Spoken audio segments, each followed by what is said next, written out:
Hello viewers, welcome to my channel. इस reading में हम लोग देखने जा रहे हैं कि 1 से 10 अप्रैल 2026 में आपकी लाइफ में क्या चेंजेस आने वाले हैं या आपके लिए क्या गाइडेंस निकल के आने वाली है from tarot and Oracle cards. ये एक जनरल रीडिंग रहेगी। हो सकता है आपसे रेजोनेट करे, हो सकता है रेजोनेट ना करे। अगर आपको रेजोनेट करती है तो please subscribe to my channel.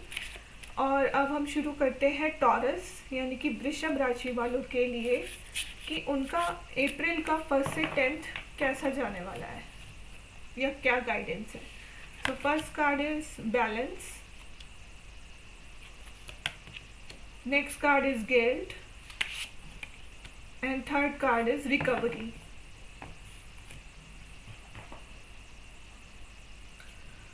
So taurus people, मुझे ये दिखाई दे रहा है कि आप बहुत ही बैलेंस काइंड ऑफ पर्सन हो, मतलब बैलेंस बना के चलने वाले हो। जैसे कोई घर में उदास हो जाता है या किसी के बीच में फाइट हो जाती है तो आप लोग उनके बीच में बैलेंस बनाने का काम करते हो।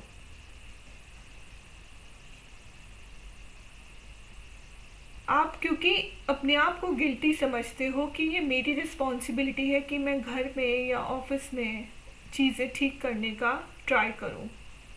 आपको बहुत ख़राब लगता है अगर घर में या कहीं बाहर या कहीं ऑफिस में या कहीं पर भी कुछ कन्फ्लिक्ट आपको दिखाई देता है तो आपको ये चीज़ पसंद नहीं आती और आप क्या करते हैं कि आप बैलेंस बनाने की कोशिश करते हैं और आप इस चीज़ में अच्छे भी हैं।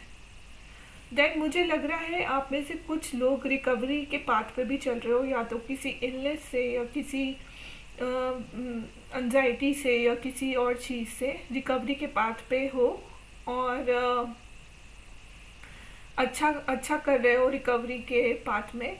सो अगर ये चीज़ें आपके साथ रेजोनेट हो रही हैं तो ये रीडिंग आपके लिए है। तो अब टैरो से भी देख लेते हैं कि 1 से 10 आपके लिए क्या गाइडेंस आती है। तो टॉरस के लिए 1 से 10 क्या गाइडेंस है, please guide me.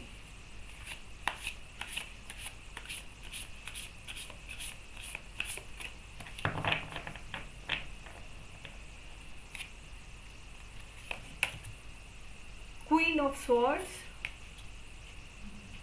9 of wands, the devil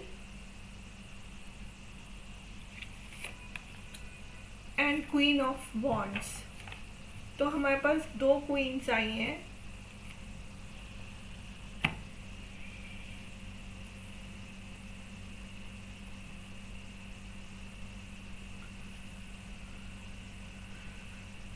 तो मुझे ऐसा दिखाई दे रहा है कि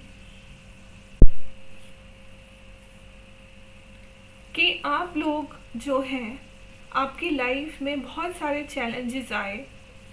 कुछ लोगों ने आपका हार्म करने की कोशिश करी, लेकिन इस अप्रैल मंथ में मुझे आप ऐसा क्वीन ऑफ वॉन्ड्स की तरह बनते हुए दिखाई दे रहे हो। सो क्वीन ऑफ वॉन्ड्स का कैरेक्टरिस्टिक्स ये होता है कि वो एक बहुत ही स्ट्रॉन्ग लेडी है। तो हो सकता है ये मतलब पर्सन है, आप मेल और फीमेल में से कोई भी हो सकते हो। तो जो क्वीन ऑफ वॉन्ड्स होती है वो बहुत ही स्ट्रॉन्ग होती है, वो अपने डिसीजंस में बिल्कुल स्ट्रॉन्ग रहती है। वो घर की टेक केयर के साथ साथ वो बाहर की भी, जैसे ऑफिस हो गया या बाहर के काम हो गए, वो उनकी भी टेक केयर कर सकती है। सो आपकी लाइफ में एक डेविल जैसा पर्सन मैं देख रही हूँ, या फिर कोई डेविल जैसी सिचुएशन में देख रही हूँ, लेकिन आप उस सिचुएशन को फेस करके आगे बढ़ रहे हो इन फर्स्ट से लेकर 10 अप्रैल के बीच में। आप उस सिचुएशन से, उस पर्सन से, उसकी टॉक्सिसिटी से ओवरकम कर रहे हो। आप उसको डिफीट दे रहे हो उस पर्सन को। और ऐसा आप मतलब किसी से फिजिकली लड़ाई करके नहीं करोगे, बल्कि आप अपने इंटेलेक्चुअल एबिलिटी से अपने दिमाग से, अपनी सोच से, अपने इंटेलेक्ट से, अपने वर्बल कम्युनिकेशन से, अपनी बातों से उस पर्सन को डिफीट कर पाओगे।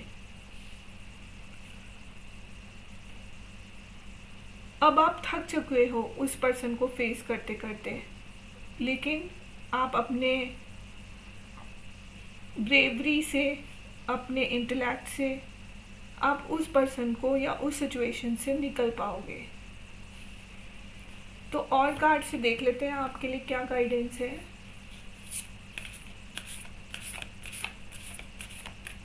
अपनी तर्क शक्ति आपकी बहुत ज़्यादा है आपकी, और उसी के बेसिस पे आप इस सिचुएशन से बाहर निकल पाओगे। So first card is forgiveness and the second card is adventures. So आपके लिए जो गाइडेंस आई है वो ये है कि आपके साथ जिसने भी बुरा किया है या जो भी आपके साथ बुरा कर रहा है, आप उसके साथ टिट फॉर टैट मत करो। आप वर्बली या तो उसको समझाने की कोशिश करो, या उस सिचुएशन से बाहर निकलने की कोशिश करो, या उस सिचुएशन से दूर जाने की कोशिश करो। सो एडवेंचर्स यही कहता है कि आप या तो, अगर आप बहुत ज़्यादा एग्जॉस्टेड फील कर रहे हो किसी चीज़ को लेके, तो आप नेचर में जाओ, भले ही अकेले ट्रैवल करो, या अगर अकेले नहीं ट्रैवल कर सकते तो आप किसी के साथ में ट्रैवल करो, ग्रुप में ट्रैवल करो। और जिन्होंने आपके साथ बुरा किया है उनको फॉरगिव करते हुए बस अपनी जर्नी पे फोकस रखो, बैलेंस बनाने का ट्राई करो जो आपकी एबिलिटी भी है, बिना गिल्ट में आए। तो मूलोलॉजी से देख लेते हैं कि आपके लिए क्या मैसेजेस आए हैं।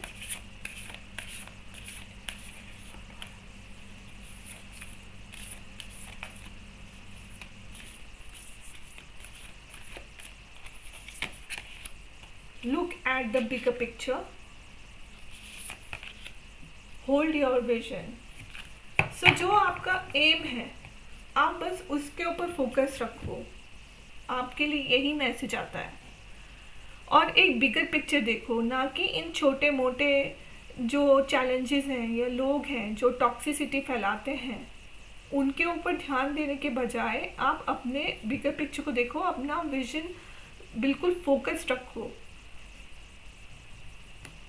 उससे आप एज अ किंग और एज अ क्वीन बन के निकलोगे। सो आपके लिए यही गाइडेंस है 1 से 10 अप्रैल की, कि look at the bigger picture and hold your vision. तो ये थी रीडिंग टॉरस यानी कि वृषभ राशि वालों के लिए अप्रैल के 1 से 10 तक उनका कैसा रहेगा, क्या गाइडेंस रहेगी। अगर आपको ये रीडिंग पसंद आई हो तो please subscribe to my channel and have a good day. Thank you.